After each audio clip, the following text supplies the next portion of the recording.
여론, 불이익한 처우 및 신분 노출의 피해 등을 입기도 하는 점을 고려했다는 것입니다. 그렇다면 성인지 감수성을 갖추기 위해서는 무엇이 필요할까요? 성인지 감수성은 일회성 교육이나 대화 몇 마디로 갖출 수 있는 것이 아닙니다. 성인지 감수성을 기르고자 하는 본인의 노력이 필요합니다.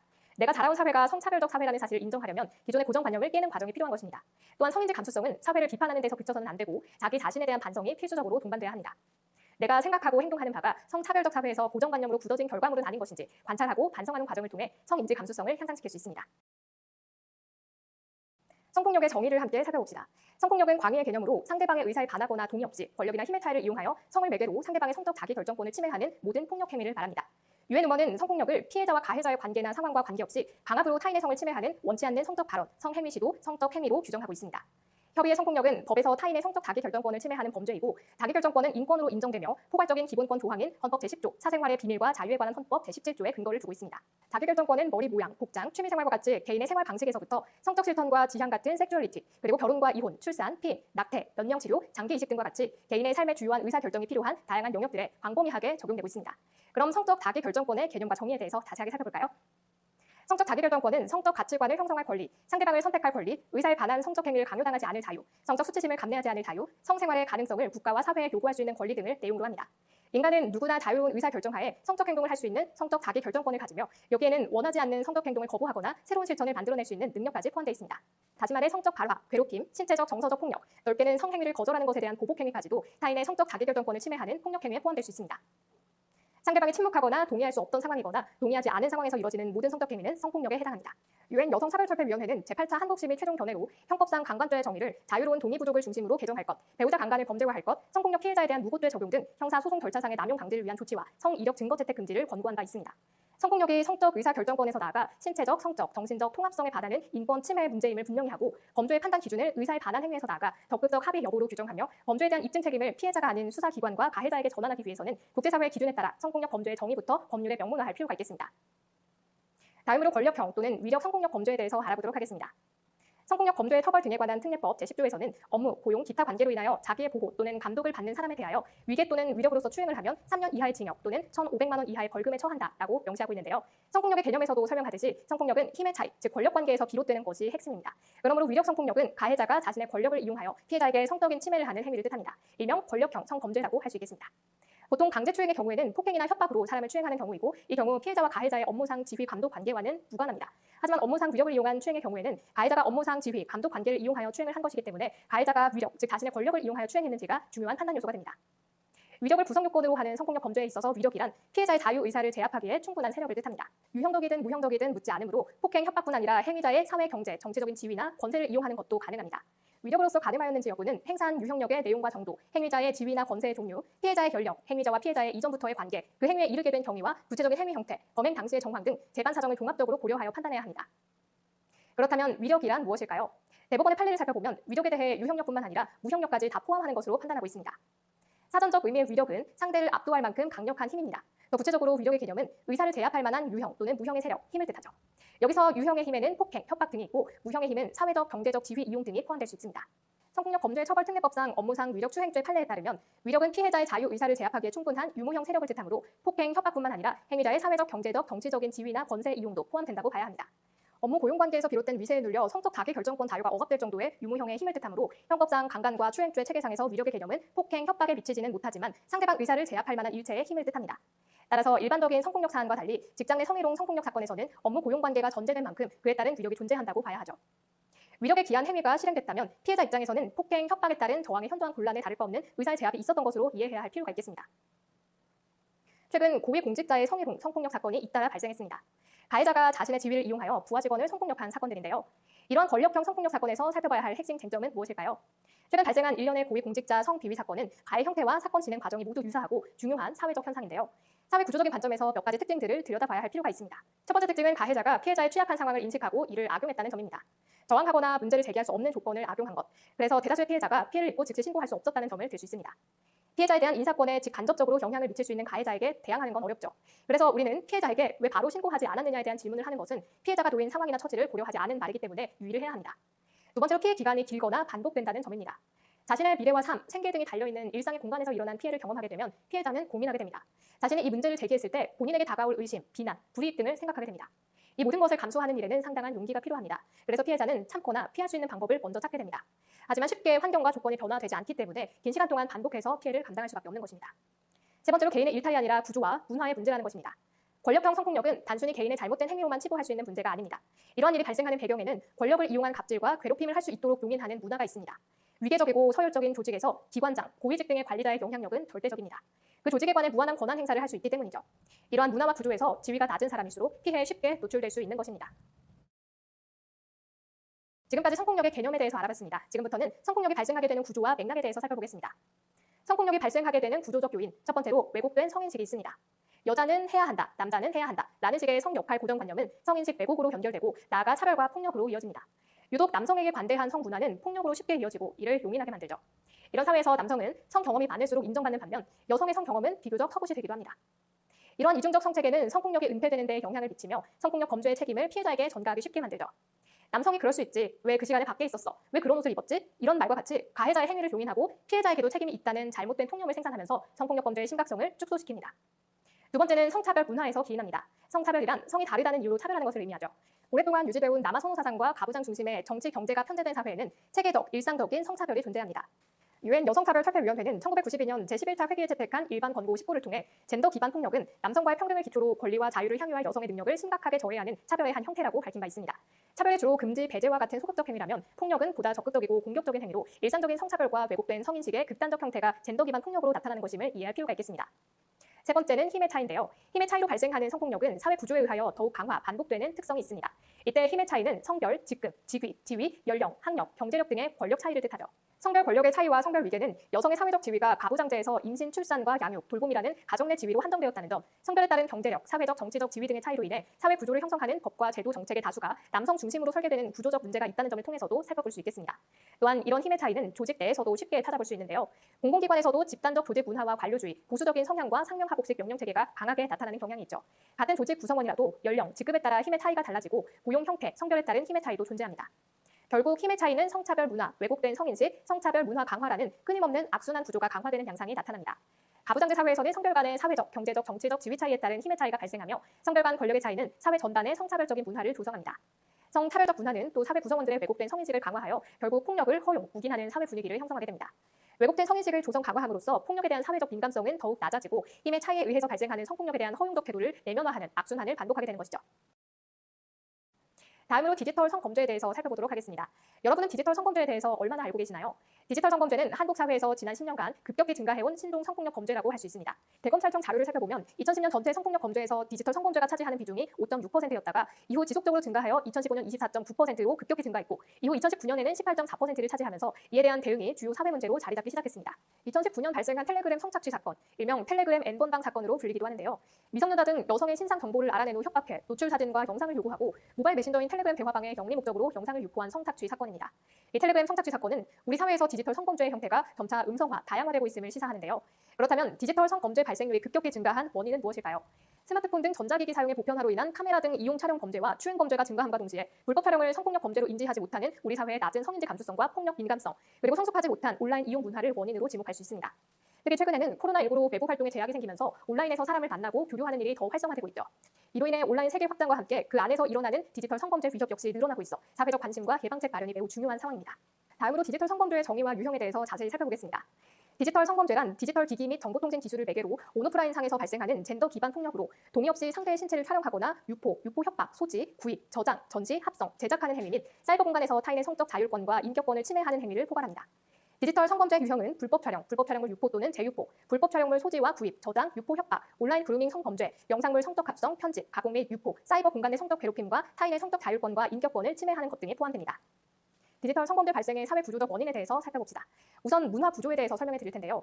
한 번쯤은 공중파 TV 방송에서 연예인이 나와 스스럼 없이 야동을 본다고 말하는 것을 보신 적이 있으시죠? 우리는 청소년 시절부터 일명 야동을 보는 것이 마치 자연스러운 성장 과정인 것처럼 이야기하며 야동의 허용적인 문화적 배경을 갖고 있습니다. 그러나 이런 야동 문화에는 여러 가지 문제점들이 배포되어 있습니다. 우선 야동이라는 표현의 문제인데요. 당사자의 동의 없이 촬영되거나 유포되는 불법 성착취물을 단순히 야한 동영상으로 등치시킨다는 점에서 문제적입니다. 이는 불법 촬영물 또는 피해 촬영물 제작, 유포, 소비 과정의 불법성과 폭력성을 탈각시키고 단순한 유해로 인식하고 쉽게 가담하도록 만들죠.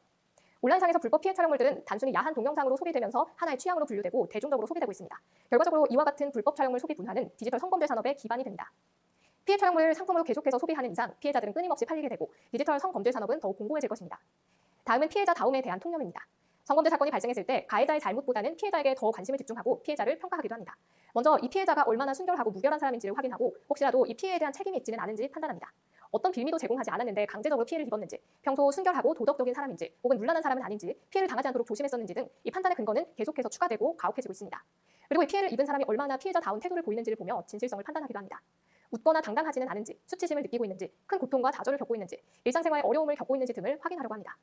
이 모든 내용에 모두 예스여야지만 비로소 우리 사회가 보호해야 할 진정한 피해자로 승인됩니다. 자기가 좋아서 찍은 건데 봐도 상관없다. 그러게 왜 그런 동영상을 찍었느냐. 그러니까 왜 낯선 사람이랑 성관계를 했느냐 등 2차 피해를 유발하는 발언도 모두 피해자다움에 대한 통념에 기인하고 있습니다. 촬영에서 유포로 이어지는 이 성범죄는 소비라는 행위를 통해 폭력으로서 성립될 수 있습니다. 유포된 동영상을 아무도 보지 않고 소비하지 않는다면 피해 범위는 굉장히 축소될 것입니다. 하지만 우리 사회는 피해 촬영물이 음란물, 즉 야동으로 다뤄지고 있습니다. 소비자가 있다면 이것을 유통하는 시장도 존재하게 되는데 실제로 피해 촬영물들은 온라인의 다양한 플랫폼을 통해서 유통되고 있습니다. 국내 합법적인 웹하드를 비롯해 해외 서버의 불법적인 포르노 사이트, SNS 등 다양한 경로로 유통되고 있습니다. 정부는 디지털 성범죄 피해 방지 종합대책 발표에 따라 2018년 4월부터 상담 지원, 삭제 지원 등의 피해자 지원을 위한 디지털 피해자 지원센터를 설치하는 등 디지털 성범죄 대응 체계를 구축했습니다. 그럼에도 불구하고 디지털 성범죄 형태가 빠르게 진화하며 일대 N으로 이뤄지는 범죄 유형이 확산됐는데요.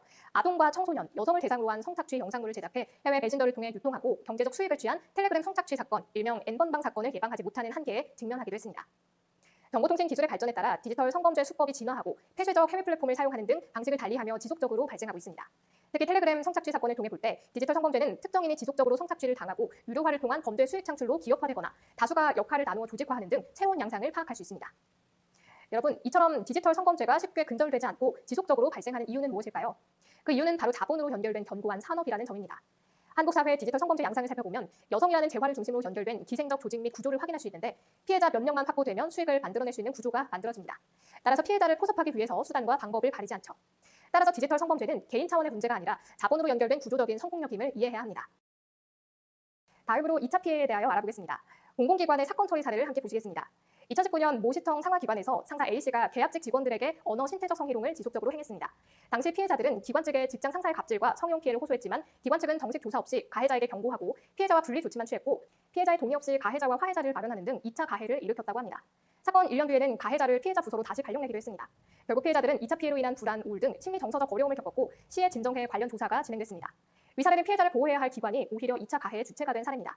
시는 산하 기관에서 직장 내 성희롱 사건이 발생했는데도 진상 규명이나 피해자 보호 조치를 제대로 하지 않았다며 이에 대해 기관장 면직과 재발 방지 대책을 요구했습니다. 그렇다면 2차 피해란 무엇이고 이를 예방하기 위해서는 어떻게 해야 할까요? 그렇다면 2차 피해란 무엇일까요? 1차 피해를 조사하는 과정에서 일어나는 수사 재판 과정을 비롯한 일련의 문제가 모두 2차 피해입니다. 2차 피해는 1차 피해를 해결하지 못하게 할 뿐만 아니라 피해자를 비난하게 하는 문화를 만들어 결과적으로 피해자의 치유와 회복을 어렵게 합니다. 피해 진정성 의심하기, 가해자 두둔하기, 사건 최소화하기, 피해자 낙인 찍기, 피해자 탓하기 등이 2차 피해에 해당합니다. 2차 피해는 성폭력 사건의 피해자뿐만 아니라 신고자와 조력자를 대상으로도 발생할 수 있습니다. 여성폭력 2차 피해 방지 지침 표준안 제8조 구성원의 책무에서는 2차 피해 사례 중 구성원들에 의한 2차 피해를 주는 행위를 구체적으로 결부하고 있습니다. 이런 행위가 2차 피해를 주는 행위에 해당함을 잘 알고 계셔야겠습니다.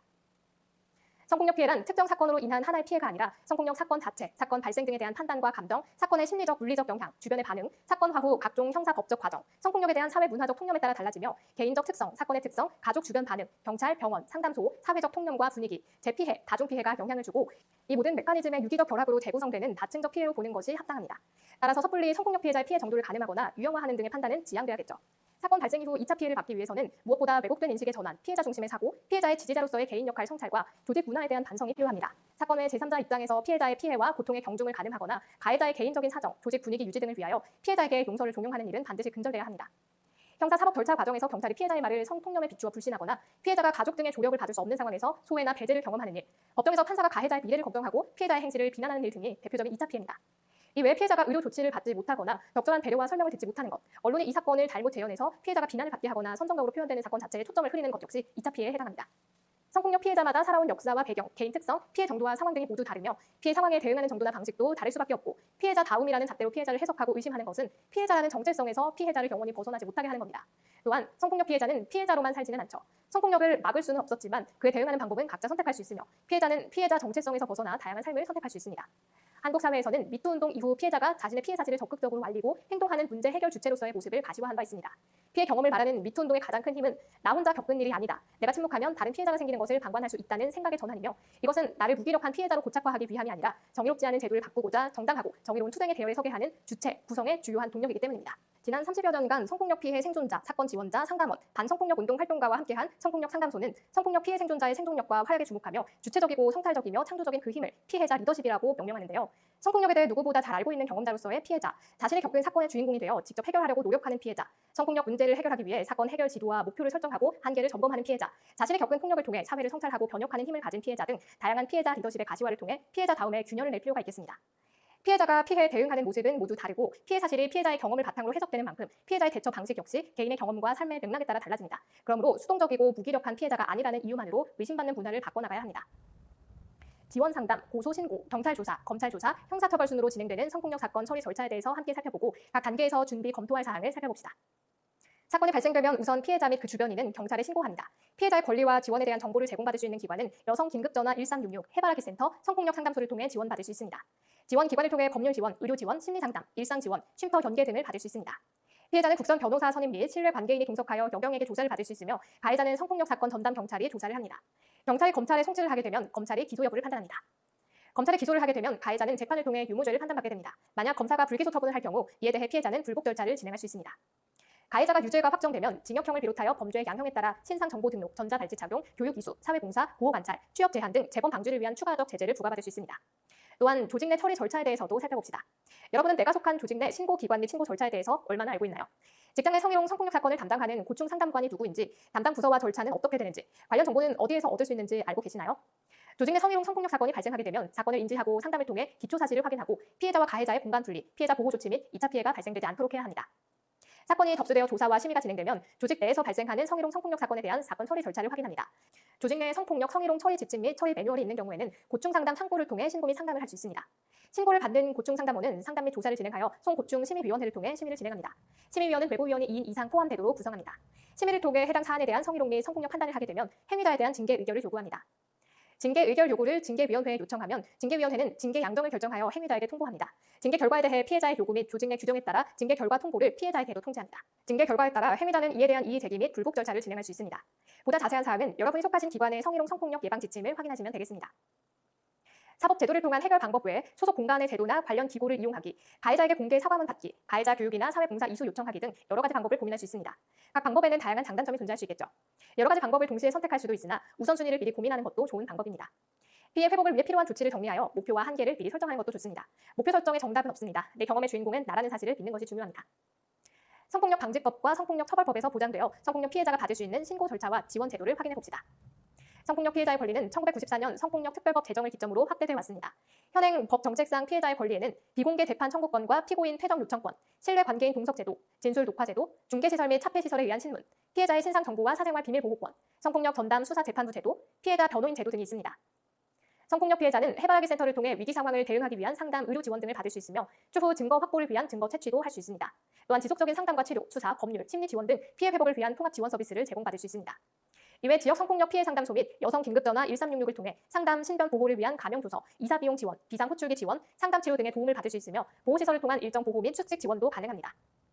신고 및 경찰, 검찰 조사 단계에서 신고 후 피해자는 국선 변호사 무료 지원을 통해 수사 및 형사 재판 과정을 지원받을 수 있습니다. 수사 절차 외에 형사 재판 과정 중 배상 명령을 신청하여 손해배상을 받거나 여성가족부 무료 법률 지원 사업을 통해 민사 손해배상 청구 소송을 위한 법률 지원을 받을 수 있습니다. 또한 범죄로 인한 장애 또는 중상해의 경우 범죄 피해 구조금 신청이 가능합니다. 신고 및 수사 과정에서 2차 피해 발생 시 2차 피해 신고 접수가 가능한데요. 해당 경찰청 민원실, 청문감사관실, 경찰 민원 포털, 상급 관서 등을 통해 신고 접수를 할 수 있고 인권위 진정, 국민신문고, 국민권익위원회를 통한 신고 접수도 가능합니다. 다음으로 재판 단계에서는 전담 재판부에서 비공개 심리로 피해자를 보호합니다. 수사 단계에서부터 재판 절차까지 증인 지원관 제도로 절차 진행간 피해자를 보호 지원하고 비디오 등 중개 장치에 의한 증인 신문을 지원하여 피해자가 가해자와 분리되어 안정적으로 재판에 참여할 수 있도록 합니다. 피해자는 지역 성폭력 피해 상담소와 해바라기 센터를 통해 집단 상담, 미술 치료, 사이코 드라마 등 심리 치유에 필요한 다양한 프로그램을 지원받을 수 있습니다. 성평등 사회를 위한 실천 과제에 대해서 알아보겠습니다. 첫째, 평등한 가치 기준을 가진 조직 문화 형성. 개인적인 친분을 다질거나 과시하기 위하여 이루어지던 잘못된 접촉이나 성적 발언 등에 대하여 성찰해야 합니다. 결혼은 언제 해? 둘째까지는 낳아야지. 남편이랑 좋았나 봐. 오늘 어딜까? 예쁘게 하고 왔네. 무심코 내뱉은 나의 발에 누군가 불쾌감을 느낄 수 있음에 유의해야 합니다. 성폭력뿐만 아니라 직장 내 괴롭힘 등 조직 내에서 발생하는 폭력 문제를 예방하기 위하여 무엇보다도 타인과 나 사이의 경계를 사려 깊게 존중해야 하죠. 둘째, 2차 피해 예방 노력과 피해자 지지하기. 성폭력 발생 시 주변인으로부터 피해자가 직접 도움을 요청하는 경우는 물론 소속 집단에서 성폭력 사건이 발생했을 때 이를 함께 해결하고자 노력해야 합니다. 셋째, 직급 성별 불문한 존칭, 존중 언어 사용. 직장 내 상호 존중은 평등한 문화 형성의 첫걸음입니다. 직급, 지위, 고용 관계와 상관없이 존중의 언어로 대화하는 조직 문화 아래서 피해자의 빠른 회복 또한 가능할 것입니다. 넷째, 차별, 고정관념, 편견 깨기. 근본적인 성폭력 예방을 위해서는 성폭력이 일어나는 구조적 요인을 인식해야 합니다. 사회 구조적으로 폭력 허용적인 사회 분위기를 개선하고 개개인의 인식 전환을 통해 폭력 민감성을 가지는 동시에 자신이 속한 공동체의 폭력 민감성 강화를 위한 노력을 해야 합니다. 성인지적 관점에서 젠더 기반 폭력을 바라보고 이해할 수 있을 때 성폭력을 막을 수 있습니다. 폭력의 순환 고의로 인한 차별과 불평등을 인지하고 일상생활의 실천 방안에 대해서 고민할 필요가 있습니다. 지금까지 성폭력의 개념과 발생 구조, 그리고 디지털 성범죄, 2차 피해, 그리고 실천 과제까지 함께 알아봤습니다. 어떠셨나요? 사실 한 번의 교육으로 성폭력 예방 문화를 만들기는 어렵습니다. 성폭력 근절을 위해 가장 중요한 것은 평등한 조직 문화를 형성하는 것이기 때문입니다. 이는 조직과 조직 구성원 모두의 노력이 필요한 일입니다. 평등한 우리를 위해서는 내가 할 수 있는 것들을 고민하고 그동안 당연하다 여겨왔던 것들을 향해 질문을 던져야 할 것입니다. 내가 있는 곳에서 성폭력이 일어나지 않게 하려면 어떻게 해야 하는가? 평등한 관계를 위해서 어떤 일을 할 수 있을까? 라는 질문으로 시작해보면 어떨까요? 감사합니다.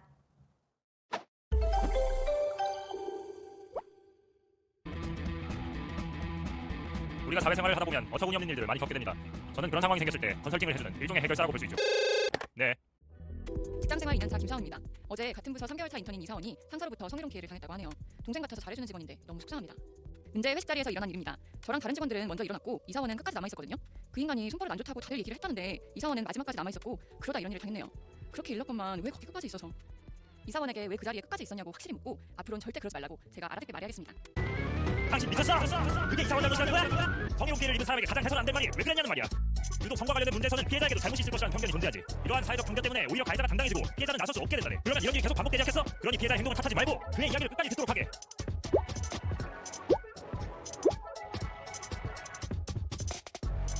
그렇군요. 네. 직장 4년차 박사원입니다. 얼마 전 사내에서 성희롱 사건이 있었습니다. 같은 부서 이대리가 계약직 정사원에게 만나자는 연락을 지속적으로 했고 정사원이 이에 불응하자 업무상 불이익을 줬습니다. 정사원은 결국 인사팀에 문제 제기를 했고 이대리는 징계를 받았습니다. 그런데 사건 이후에 피해자인 정사원에 대한 안 좋은 소문이 부서에 많이 돌더라고요. 처음부터 선 그었으면 그랬겠어? 내 꼬리 친 거지. 정사원한테 너무 미안한데 또 우리끼리 하는 얘기라 딱히 뭘 어떻게 해야 할지는 잘 모르겠네요. 어떻게 해야 될지 모르겠다고? 피해자를 근거 없이 비난하는 건 이타가라는 거 모르나? 그 자리에서 침묵하는 것도 동료나 다름없다고. 어쩌면 당신들이 그렇게 떠드는 바로 그 문화 자체가 우선의 성희롱을 만들어내는 걸 수도 있네. 성희롱은 개인의 문제가 아니라 조직 전체의 문제라고. 이런 대화가 매우 심각한 조직적 문제임을 동료들에게 확실하게 알려주도록 하게. 아 그렇군요. 네. 안녕하세요. 저는 제 동료 때문에 어떻게 해야 할지 고민입니다. 옆 부서에 있는 제 입사 동료인 문사원이 왕따를 당하고 있습니다. 왕따라지. 성희롱에 대한 문제 제기로 찍혀서 따돌림을 당하고 있습니다. 문사원의 부서 차장이 들어온 지 얼마 안 된 인턴 사원에게 성희롱을 일삼았다고 합니다. 자꾸 가까이 좀 와보라면서 위험한 행동과 말들을 했다고 합니다.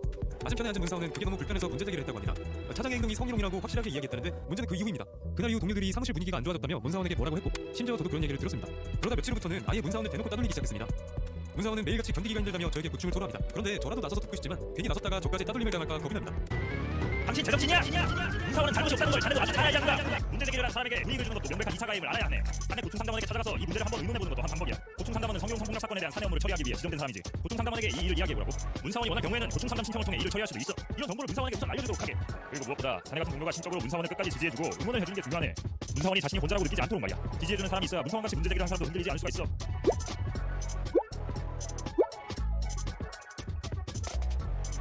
아 그렇군요.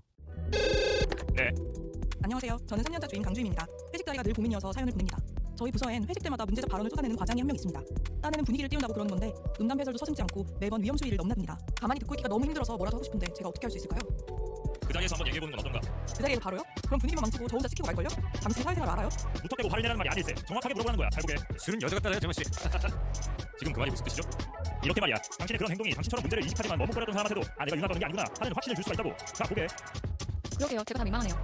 이러면 과장이 자신의 행동을 다시 돌아보게 만들 수 있지. 분위기 맞춘다고 가만히 있는 건 과장의 행동을 정당화해 주는 거나 다름없어. 그러니 확실하고 정확하게 대처해야 한다고.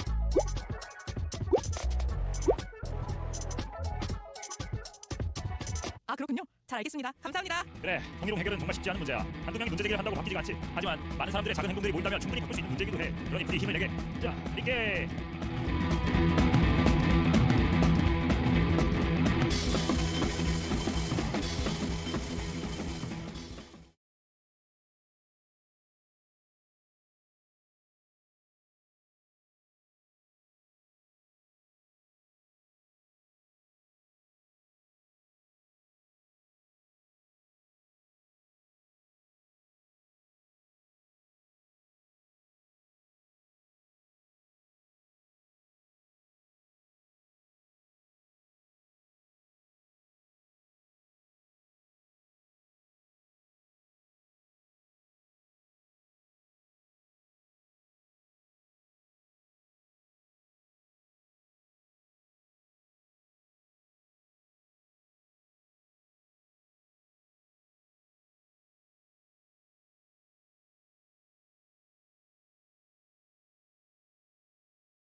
안녕하세요. 장애에 대해 알아보는 토크쇼 장애톡 쇼. 네, 오늘 진행을 맡은 지체장애인 장애인식 개선 강사 신홍윤입니다. 네, 함께 진행하고 있는 시각장애인 장애인식 개선 강사 이현학입니다.